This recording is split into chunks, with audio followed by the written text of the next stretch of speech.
Assalamu Walaikum. Hello friends, how are you? Welcome back to my another video. In this video, I am going to show you how to make text horizontally in Microsoft PowerPoint. Let's get started. At first, you have to open a PowerPoint presentation.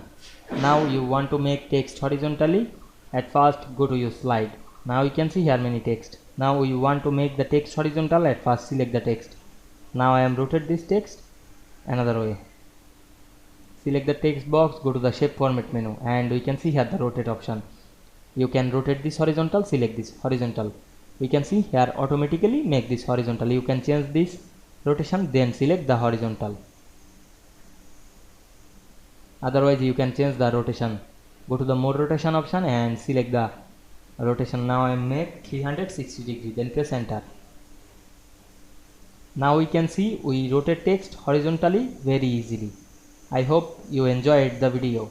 Please like, comment, share and subscribe my channel. Thanks for watching.